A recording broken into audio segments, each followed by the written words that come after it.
could have never imagined like just getting to this point now. Right. With a DM from Tiesto yesterday, like it just blows my mind. Hey there, welcome to Rave Culture Cast, your weekly guide to the EDM community, music festivals, and more, hosted by me, Emma Capotis. Each week, I'll be covering everything from dance music culture, industry news, trending topics, and festival tips, advice, and reviews. You can also expect to hear stories from ravers, artists, business owners, and more. Tune in every Wednesday for your weekly dose of peace, love, unity, and respect.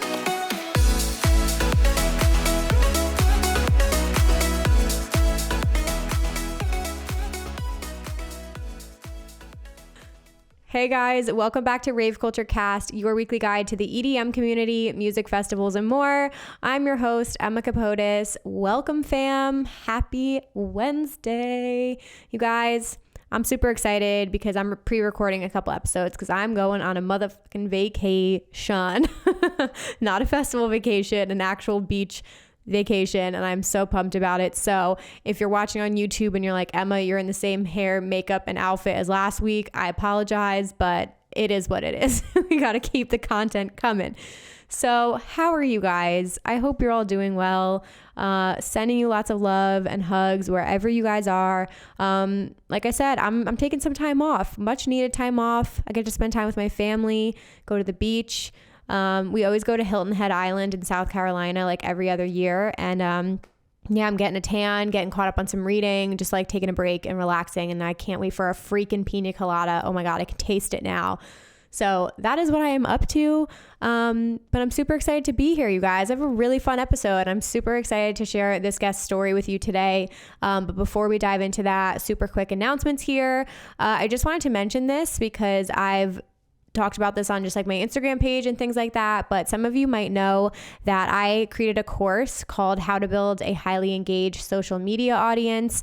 I offered it in January and then again this summer, and I decided to basically make it, I guess we'll say like indefinitely available on my website because it's all video lessons. There's a full course platform and dashboard that you get access to when you purchase this course. And yeah, you can log in now, and instead of waiting for me to like release it again in the future, I'm super proud of all of the lessons in this.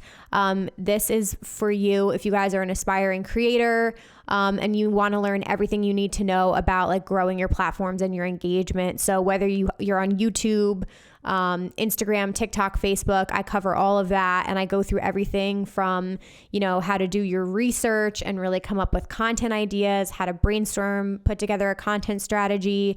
I teach you all the different tools and platforms I use personally to come up with content. Then I go over how to batch content create, which is the method I use to be able to do all of the stuff you see me do online. Super easy method that really will save you time and energy in the long run. And then I go over best practices on social media, like how you can create engaging content, different tactics you can use, and how to utilize the platforms fully. And then I would do a full review on analytics so that you can understand them. So I take you through all of this inside 23 video lessons. And if you choose to purchase it, you also get all the access to all of the cheat sheets and different guides I put together that are yours to download and keep. And lastly, you will also be added to the community group chat I have. So all my students who have already completed this course, you guys will get added to our IG group chat for daily support from myself and the other members. So if you guys are interested, How to Build a Highly Engaged Social Media Audience is officially open for sale. It is $297 for the entire course, and you will get full access to the lessons starting on August 30th. And again, you have lifetime access, so you can work your way through all of the action items in the videos at your own pace. So just wanted to mention that for any of my content creators out there. So there will be a link in the description box. With all that being said, guys, let's dive right into this week's artist highlight. Very special artist I'm super excited to talk about.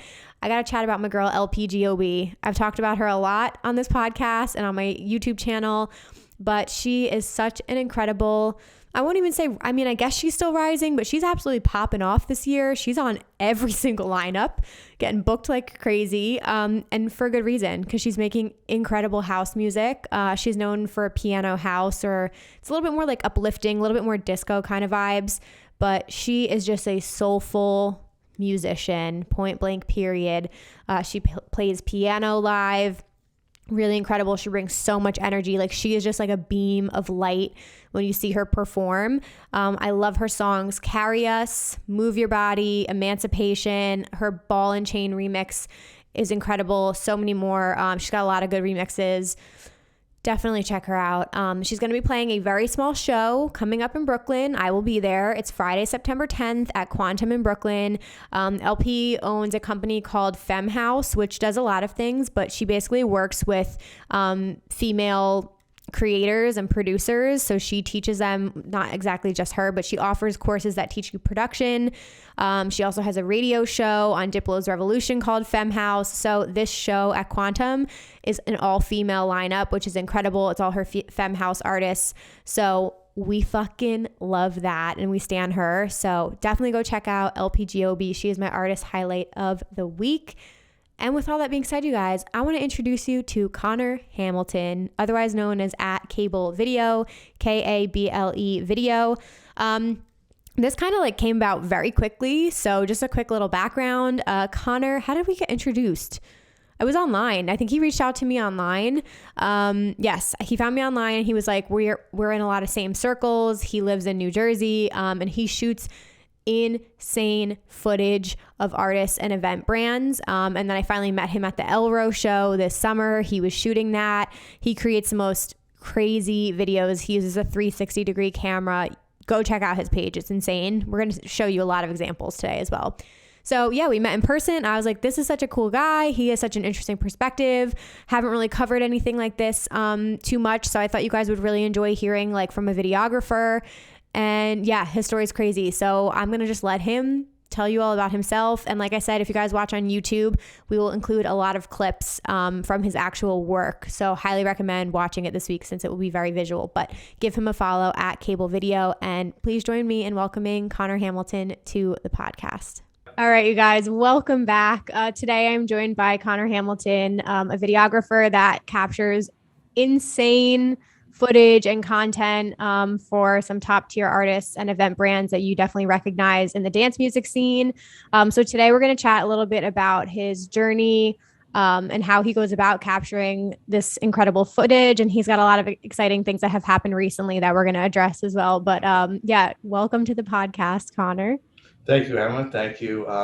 It's my first one, so this is a big one for me. But Yes. I'm happy to be here. I appreciate you having me on. You are killing the game right now, so I see you all over the place, and I appreciate your work ethic with all this. So Thank you. It's really cool to be here, and I know you're just heavy in the scene, like I am, and so I think we'll have a good chat here about like all things related to that. Yeah, I'm so excited. I think people are going to be pumped about this topic too, because I haven't really had anybody on like this. And again, the timing, just from what I know, like what you're doing right now is crazy. So Connor sent me some insane footage. And for the YouTube version of this, you guys, I'm definitely going to try to include as many clips as possible. But the timeline of your career is awesome. And you've had some really cool opportunities. So we'll definitely get into all of that and how that came together in case anybody else listening is like, wants to get into this industry or field. But to start things off, could you just give us a little bit of a background on yourself, where you're from, and what you did before all of this? Sure. So I live in Jersey, not too far from you. Yep. Which is our good jumping off point for the city. Yep. So it's funny. I saw you have on your profile, it's New Jersey. I'm like, should I say New Jersey or New York City? You know, it's like all the events are in the city. But we're nicely positioned here. So I'm in Jersey. I'm actually a firefighter full-time here in Jersey. Wow. So this is the passion project on the side. Gotcha. So I was there last night, I got off this morning.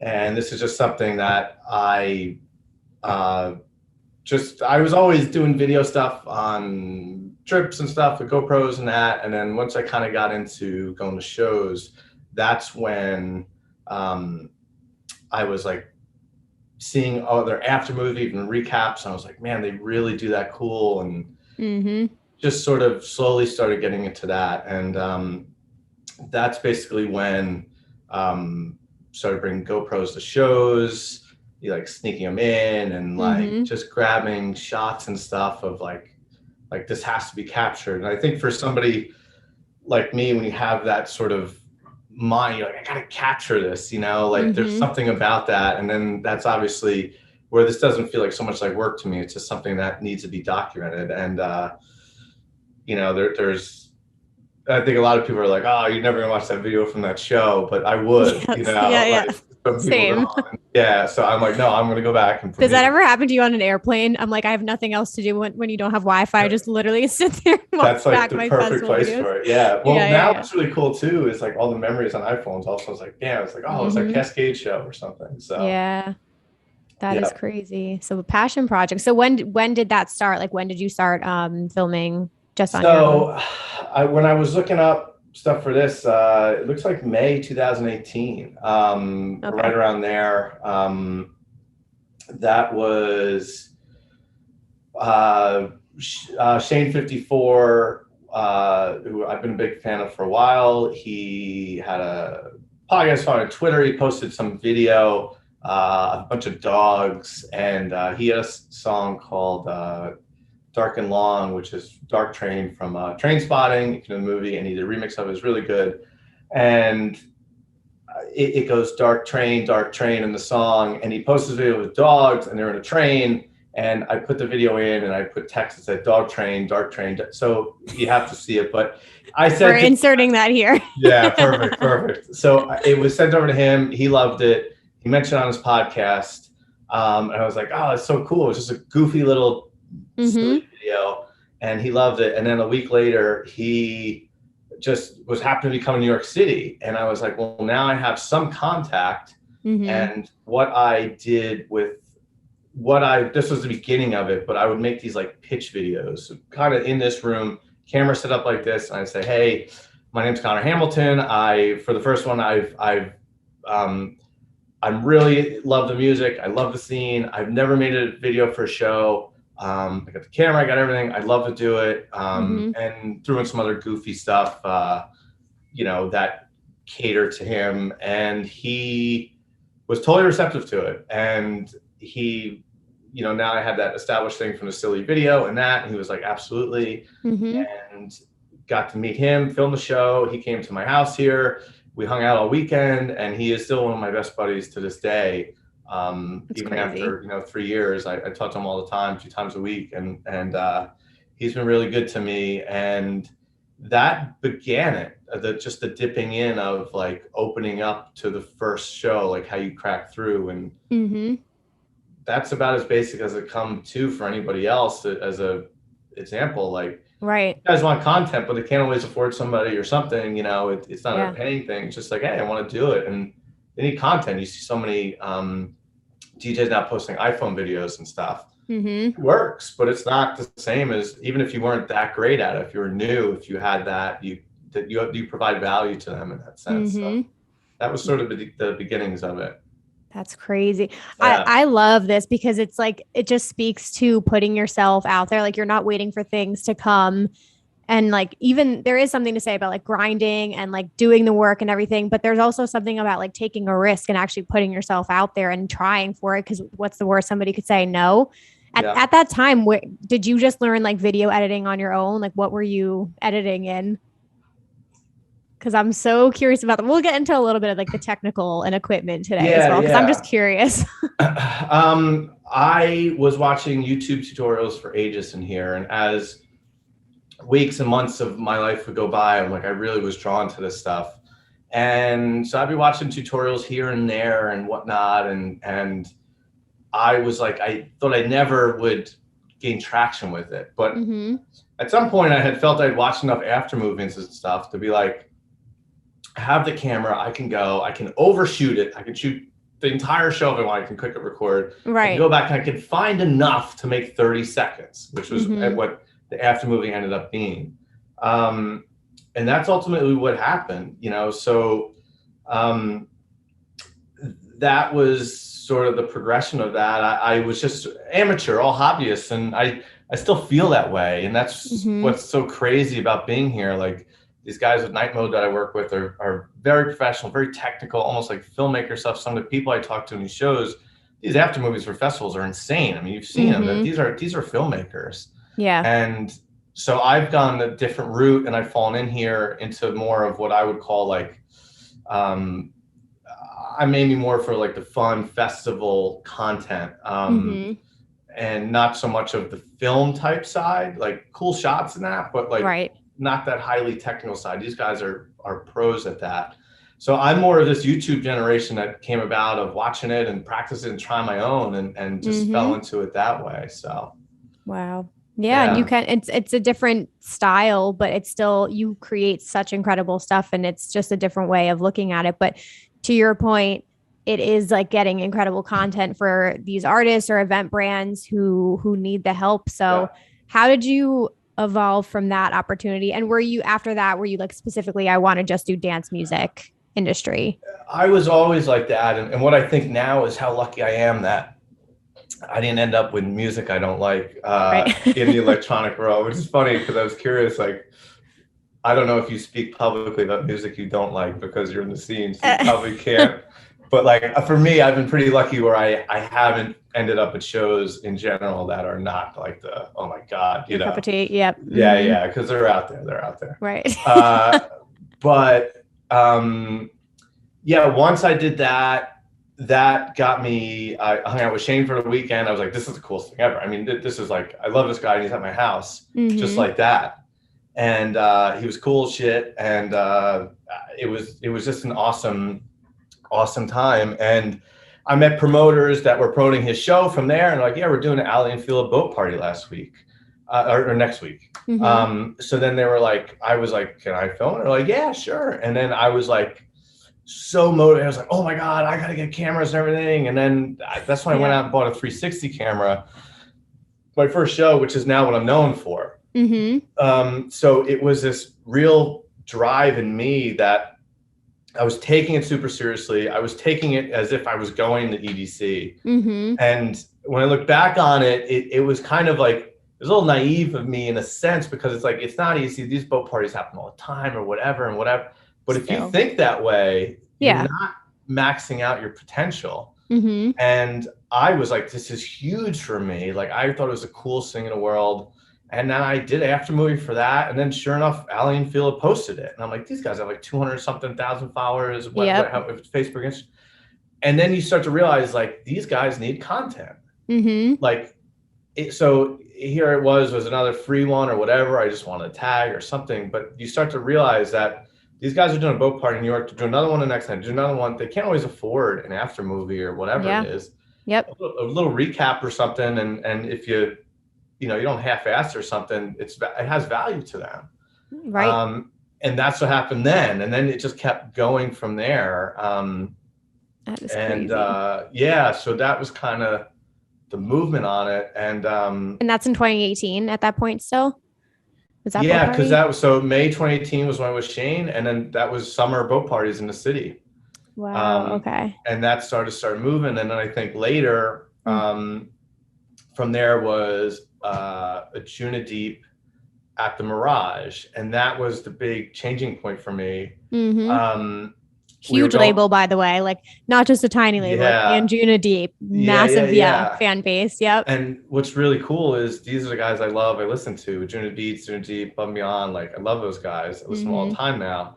And that's what I was doing. I was going as a fan. Right. And so we went there, we got to the show, it was like sunset, and I walked in and I had this camera, and I just walked in and I was like, wait, I said, I'll meet you guys in a second. And I just put this over my head and I walked up through the crowd, just up to the front. It was still loose, so I could get through, and I walked through. And I was like, okay, I got shot. I left. And then like through the night, a couple more, whatever. And then I don't know if you're familiar with the show.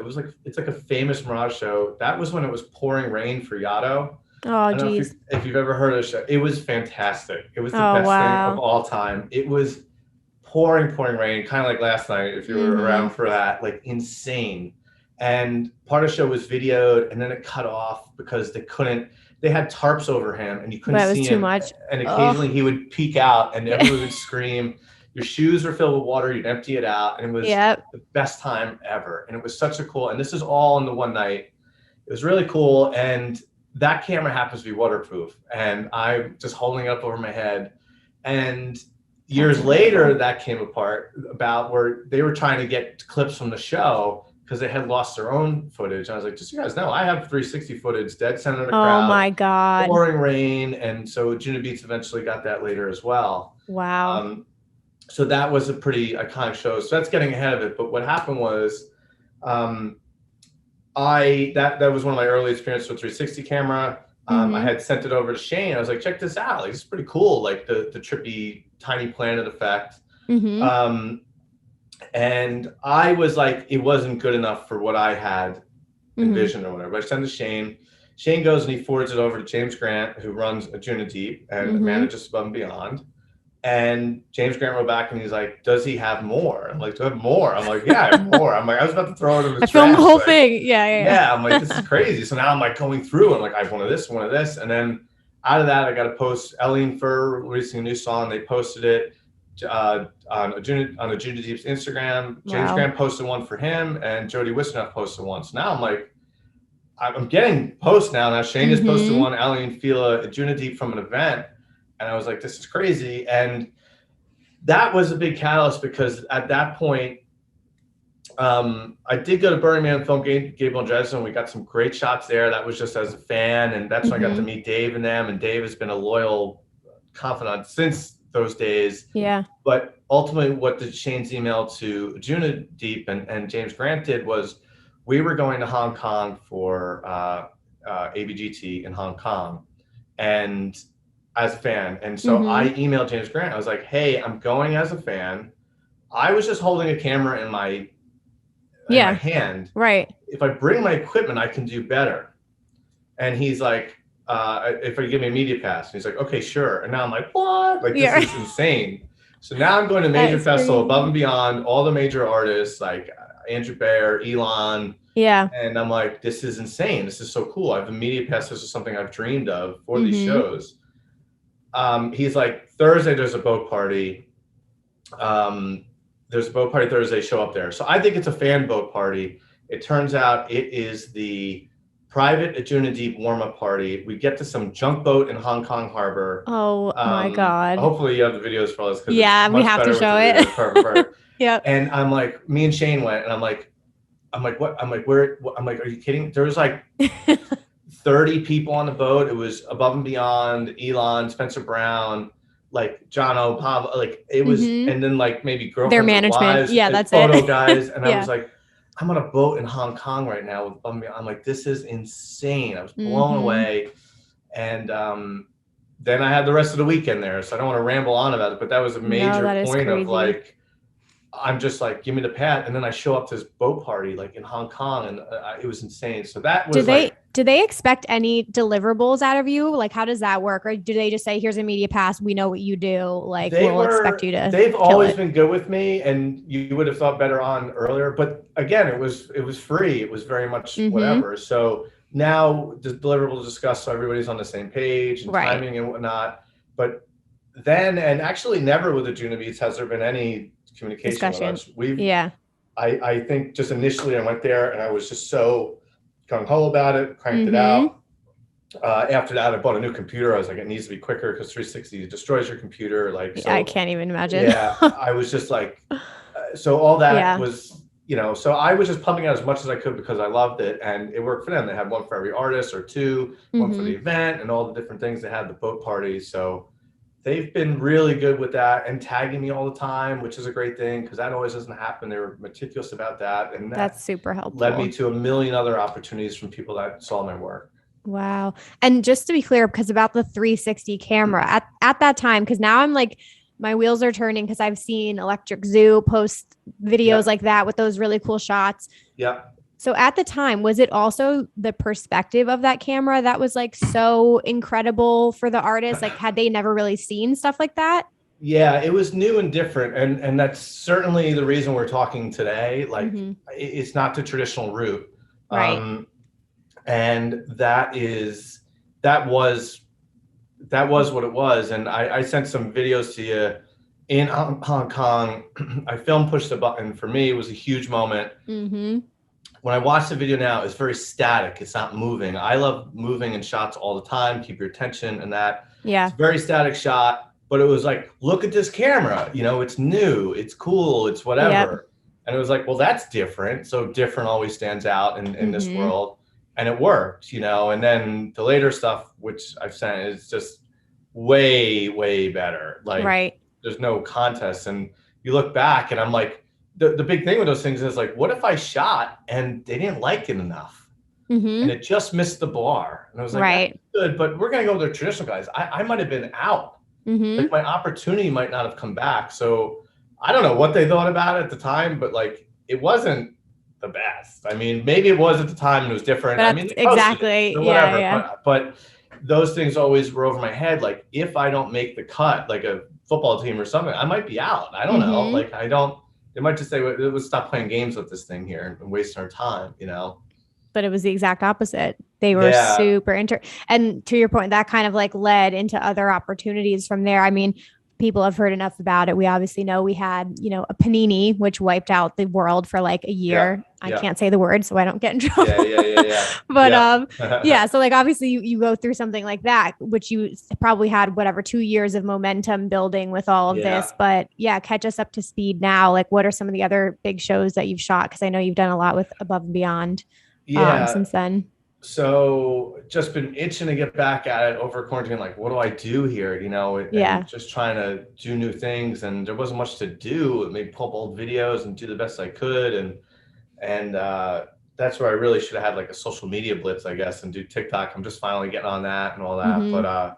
But TikTok's gonna be good for you, I feel like. The problem is too with everything is pushing towards shorter formats now. Mm-hmm. I really like a good 60-second to a minute or a minute 20 video, build a song, drop it. I still like 60 seconds. I mean, Reels just became 60 seconds because it depends. I think there are some things that in 15 seconds it gets the point across, but I'm glad TikTok expanded to 3 minutes now, which is nice because there are some things where you're sharing information where like you get cut off at a minute and it's just not enough time. So just play around and see what your audience like responds to. For sure. And that's the thing about different formats for different things and sizes and vertical and horizontal and cutting it. So it's a nightmare. But so now I was waiting to get back into it. I talked to the guys from Elro, who I know you all know. And they had me back to do Elro. I did it previously indoors. I was very excited to do it outdoors. And it was the first one back and I was like so ready to hit it hard. And I shot there. Shots came out really cool because Elro's, you know, insane. Hopefully viewers know how insane visually it is. There's nothing compares confetti and stilt walkers. And I mean, just magnificent production into that. Anybody who sees it is like, what is that? Even if they're not into music. So my style video fits very well there. It's very immersive. And great word.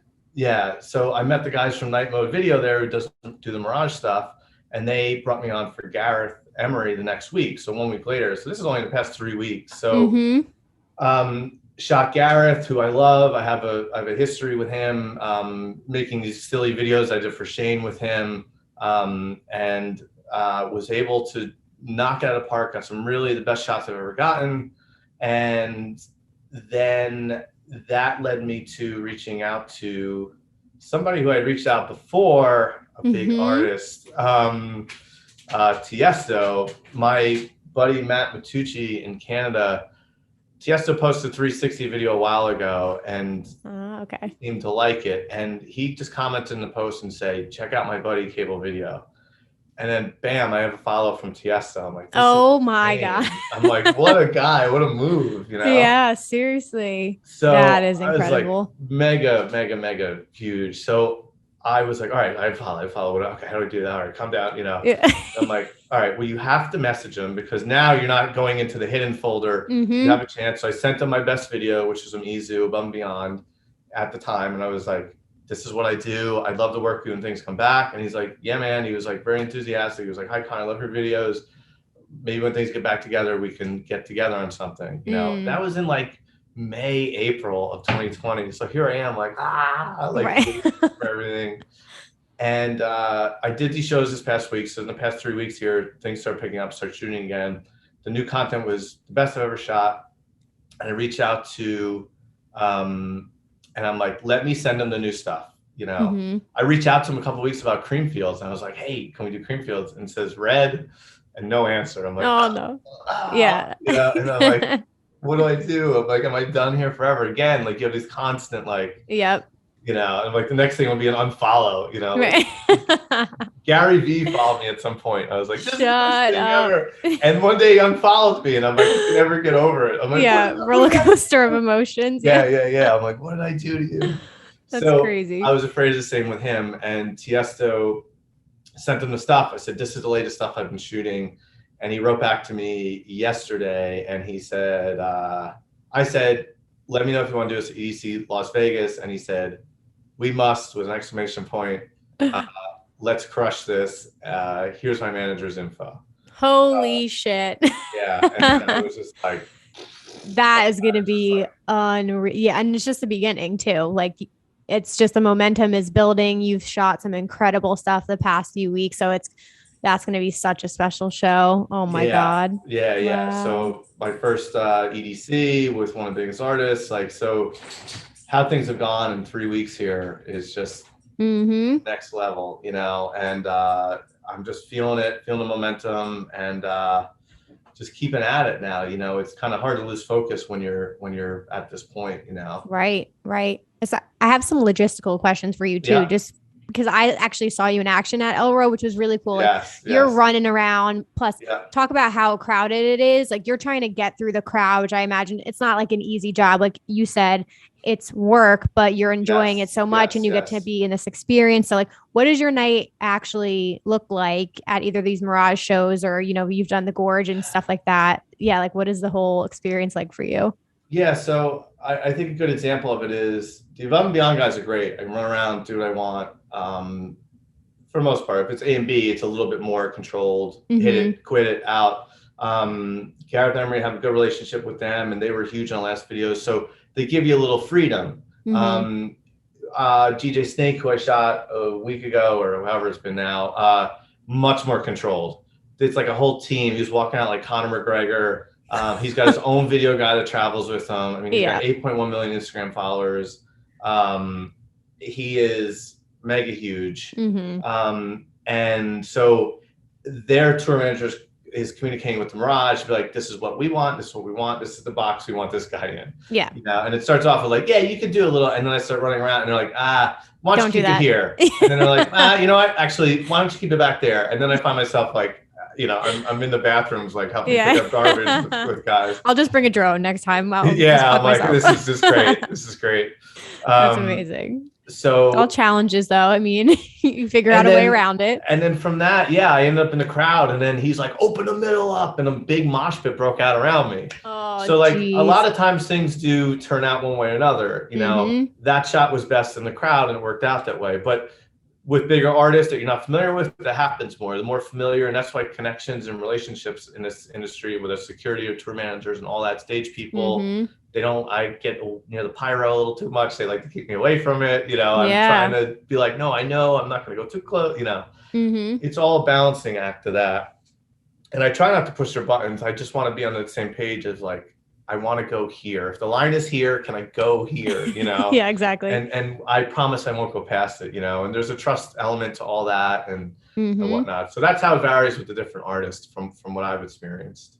Cool. It's just cool to see the other side of it, because not only are you showing this like crazy perspective with the moving and the video and everything that you're doing, but then you see this whole other side of the industry too that people don't get to experience. And those are some huge names you've been shooting with lately. So anything coming up in the fall besides Tiesto that you're excited about? So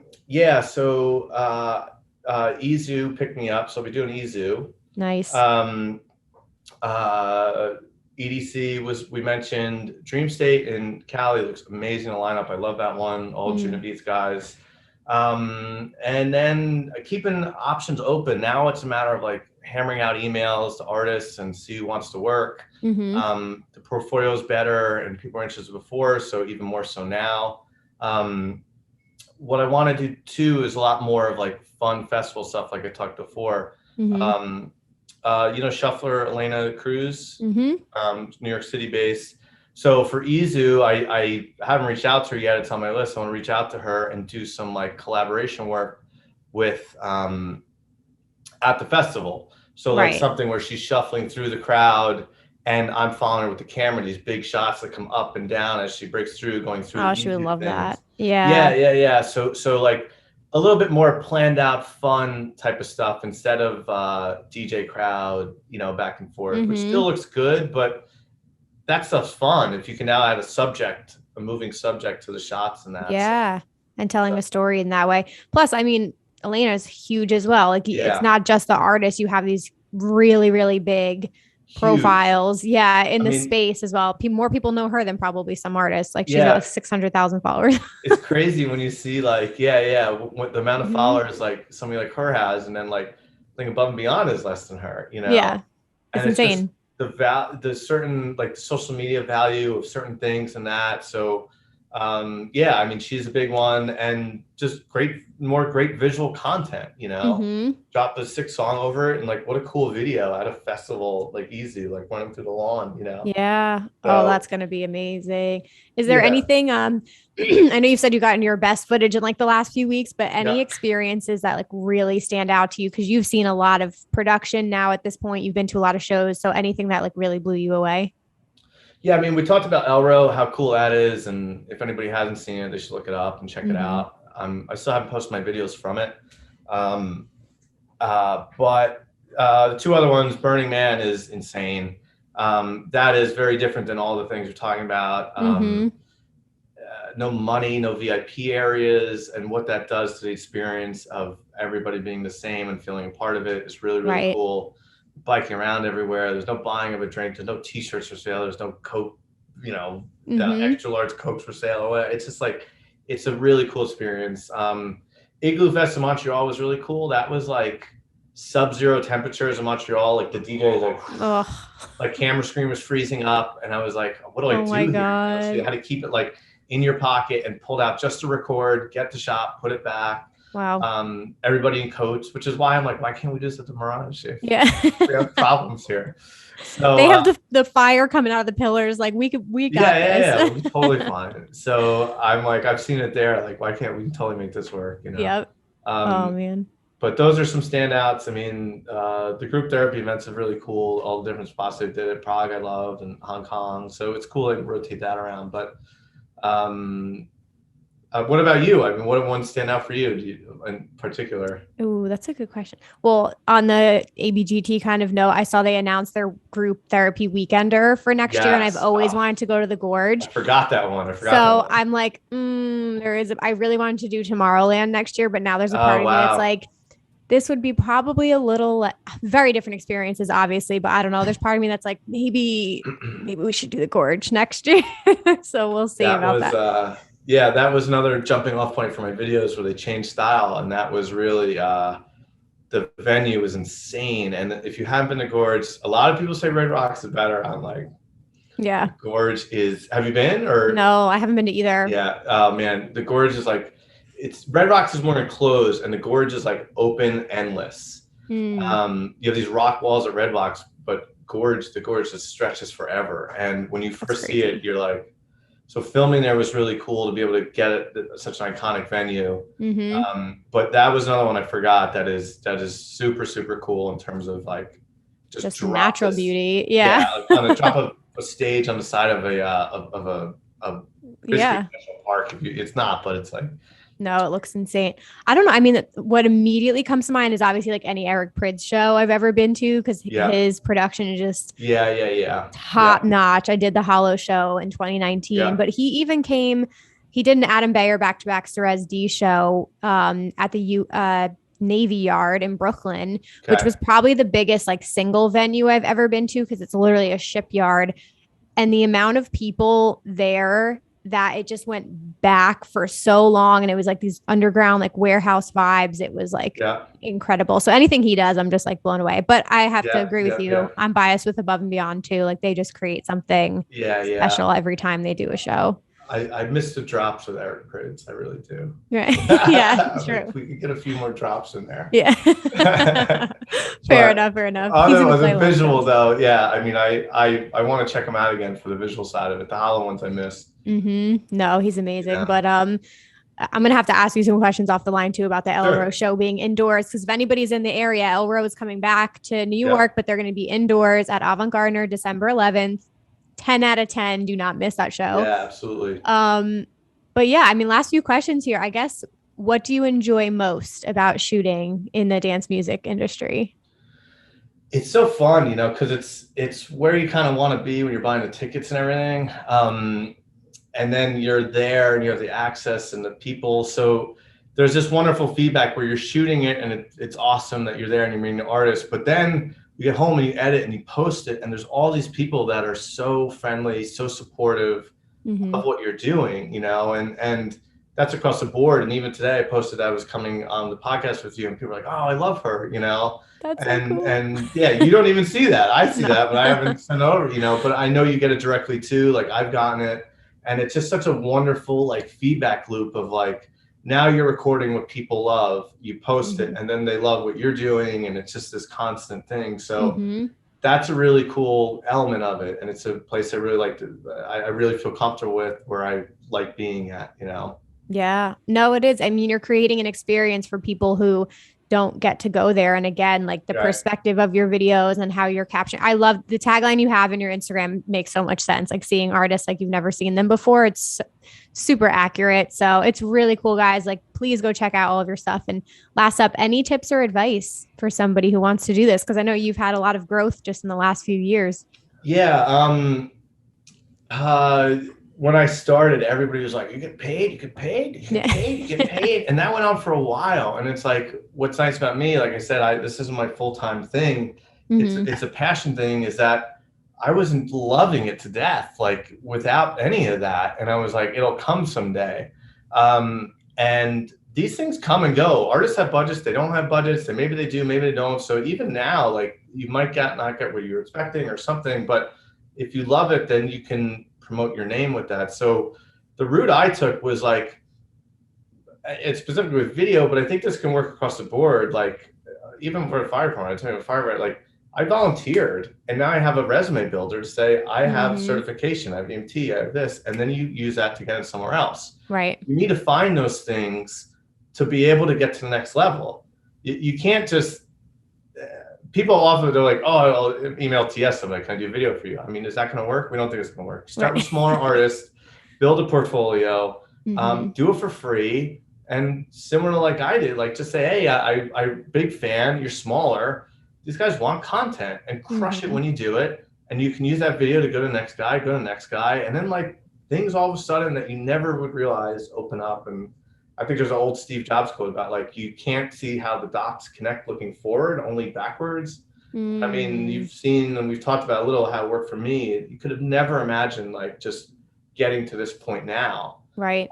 With a DM from Tiesto yesterday, like, it just blows my mind. But just get in it, get your hands dirty. And if something doesn't work, you try another one. I mean, everybody wants the exact plan. They want to be like, give me the blueprint so I can go boop, boop, boop, boop. And it's like, it doesn't work that way. You're going to have 5 failures, 10 failures, this and that. And as long as you're staying at it, you're eventually going to break through. You're going to make connections along the way, and it will end up panning out for you in the long run if you're passionate about it.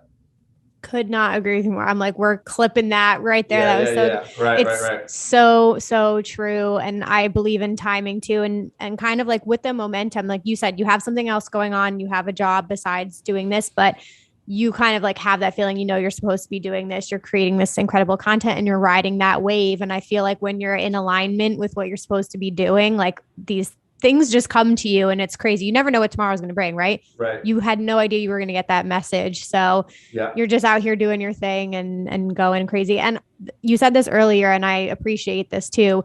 You're just so excited to be there, which is such a huge thing. I feel the same way. Like every time I go to a show, or even with Elro, having that opportunity, and there are people in the industry who like are totally phased by it. So I feel like you actually are, I don't know, when you have good intentions, good things happen to you, I believe. Yeah. There's a lot of people are in it. What I found too, they're like, oh, you know that person, you like, they're obsessed with this thing. And I know, you know, these people, they're all around you. They are very obsessed with being like, oh my God, I know this person, I know this, I know that. And blah, blah, blah, blah, blah, blah, blah. And it's just like, the more you get to know these people, the less actually interesting it becomes. They're so normal. I mean, Dave Dresden, one of the Grammy nominated, like, coolest motherfuckers out there. Like, so like chill, down to earth.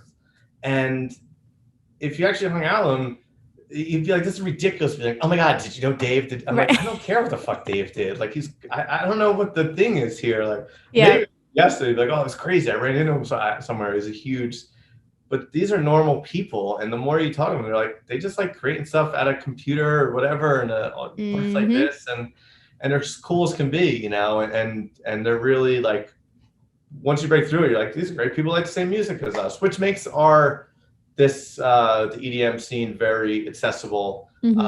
That these artists are very reachable on Twitch and social media and stuff. They're very normal people, which is great that it hasn't broken through the mainstream, that we can still reach these people, talk to them, rub shoulders with them without all the like crazy, you know, paparazzi life. But unless you're DJ Snake. Yeah, I'm just kidding. Yeah, of course, we love of DJ course. Snake. Then I gotta go.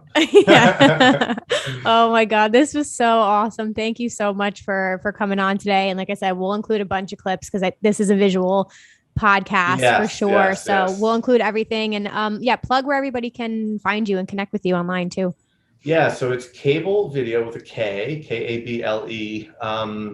Instagram is the best spot, but I'm on TikTok now, and I'm trying to put more of my long form videos on YouTube because Instagram, you're using the quality and all that. So I'm trying to get the good quality, longer clips on YouTube. So people that really want to see more of them, they can really dive into that and see them the way they're properly supposed to be seen instead of a little tiny. But cool. Alrighty, I'll include links for all this stuff. Connor, hang tight. Everybody else, I'll be back with some news. Cool. Alrighty, you guys. Again, huge shout out to Connor for coming on the podcast. Go show him love and support. Give at Cable Video a follow on TikTok and Instagram. All right, guys. If you could do one thing, just go do that and check out his footage because it's fucking crazy. With all that being said, let's jump into some news because we've got a lot to talk about here. Mainly festival news for the most part. One artist update that I want to run by you guys. Wait, hold on. Let me pull this up. Austin City Limits Instagram. So we'll start here because I did notice, I believe Stevie Nicks was removed from Austin City Limits lineup. Hold on. I'll do that second. First and foremost, let's do Bottle Rock. Bottle Rock, Napa dropped their lineup. This is wine and brew, music, food, all that good stuff. 3-day event. Labor Day weekend, again, absolutely stacked. And this is mixed genre. You've got, looks like country, rock, hip hop. I'm sure you have some dance music on here too. Let's see. I didn't really look through this. I mean, your headliners are Chris Stapleton, Guns N' Roses, and Foo Fighters. Maybe there's not really. Oh no, there's a little bit of dance music. Okay, but you've got G-Eazy, Maren Morris, Chromeo is on here. Miley Cyrus, Run the Jewels, Portugal the Man. You have Olivia O'Brien, Megan Thee Stallion, Cage the Elephants, Black Puma, Jimmy Eat World, hell yes. So yeah, very interesting. Just I would be there to drink the wine. You know what I'm saying? That sounds like a fucking fire event. We also have this kind of was announced a little while ago, but I don't think I mentioned it in the news. So if you guys didn't see, Kygo announced a new small festival that he's doing in the Hamptons. It's single day, August 29th. And the headliners are Zed, Kygo, Griffin, Frank Walker, and then Forrester Music. It's called Palm Tree Music Festival. I mean, that sounds very vibey. That is going to be an interesting crowd in the Hamptons. I'm going to picture a very preppy crowd. But yeah, that sounds really cool.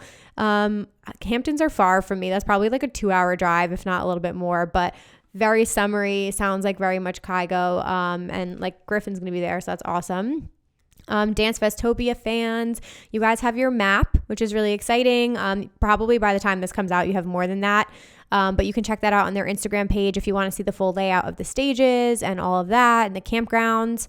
That's coming up soon as well. What dates are those? That's September 9th to the 12th. This one I'm super excited about. You might have seen Seismic Dance Event 4.0 drop their lineup. And fam, if you are in Texas and you don't have anything going on or you don't even have to be in Texas. If you want to travel there, it's November 12th to the 14th. It's the same weekend as EDC Orlando. Otherwise, I would 100% be going to this because it is all house and techno, and it's absolutely stacked. 3 days. All of these are highlights, but Amelie Lenz, Ben Bomer, you've Biscuits, Black Coffee, Claptone, Clooney, Dom Dalla, Eli Brown, Jamie Jones, Kyle Watson, Mason Maynard, Michael Beebe, Nina Kravitz, Rebuke, Patrick Topping, Somi, Solardo, Volek, Will Clark, Yotto. Like, that's just naming a couple. So that is incredible. I know my girl Vibe with 8 is going to be covering that festival. Okay, wait, I messed up the ACL lineup here. I think they had a couple people change. So it said Tyler, the Creator, Duran Duran added after DaBaby's departure. Oh, that's right. DaBaby had some controversial statements from what I read. And Stevie Nicks also dropped from the event. So they added Tyler, the Creator and Duran Duran, I guess. But just note that. I forget what Stevie Nicks' deal was, though. I think it was something health related, if I'm not wrong. But just note those updates if you guys plan on attending that. Okay, you guys. And last up, this was an announcement from Chocolate Puma. Some of you guys might be familiar with them. Really incredible house act. One of the two artists is actually departing the group. So I wanted to read his message on Twitter. So it said, some time ago, I had made one of the hardest decisions ever. I will stop touring. A lot has happened in my personal life since the beginning of this pandemic, both sad and beautiful. Being forced to be at home like the rest of my fellow DJs made me think a lot about my life, and it felt like a tipping point for me. I feel very privileged that I was given the opportunity to travel the world and play for you guys. I feel very grateful and humbled that so many of you enjoy our music. But in the end, I felt like the crazy tour life has taken a heavy toll on me, both physically and mentally. I have realized that being at home with my loved ones and being in a more quiet and structured environment made me a happier and healthier person. Although I undoubtedly will miss seeing your faces, feeding off your energy, and experiencing our music on dance floors, I'm also very much looking forward to spending more time being creative in the studio. Having the time to dive deeper, to be the total producer nerd, to explore new paths, to take Chocolate Puma to the next level. For those of you who love to come and dance to our sets, rest assured, Renee can't wait to DJ again, to play our music, and to represent Chocolate Puma on stages around the world. This is a new chapter in our career of 30 years, and to be honest, we're both very daunted but excited and inspired. So that's the update. Excuse me, I said that incorrectly in the beginning. He's not departing the group. He is just not going to be touring on behalf of the group anymore. He's going to be staying home, but I totally respect and appreciate his, and this was Gaston who said this, respect and appreciate his decision to take his mental health and physical health seriously. I think a lot of artists were in a very similar boat, especially the culture shock of doing their touring life to being at home is extremely jarring. So I'm, wishing him the best, taking care of himself, and he will still be a part of the group making music. So that's really incredible. Chocolate Puma has made some of my favorite songs, and I had the pleasure of seeing them. Oh gosh, it was a couple years ago now. But yeah, incredible artists. So definitely show them some love and support throughout this time. And with all that being said, you guys, thank you so much for checking out today's episode. I really hope you enjoyed hearing from Connor, and definitely give me your feedback, you guys. I want to know who you want to hear from. I did a poll in the Facebook group that was really helpful. So thank you to everybody who voted in there. I put a bunch of different topics for episodes, and you guys voted that you wanted way more solo episodes of me just talking about like helpful tips and advice. So I will definitely plan more around that. And you also wanted festival reviews and more artists on the podcast. So I will be working on all of those things. You'll have at least 4 festival reviews coming this fall, you guys. So don't worry, those are coming. And then I will book some artists as well. But let me know who you want to hear from at raveculturecast on all social media. We have a Facebook group and a Discord group as well. If you guys want to meet other ravers and festival goers, find a rave fam or people to attend shows with, all of the links will be down below in the show notes. And I think that's pretty much all I have, you guys. If you could share this to your Instagram stories and tag at raveculturecast, or send a tweet out, send a link out, that would be very much appreciated. With all that being said, enjoy your weeks, have a good one, and I will see you next Wednesday. Bye, guys.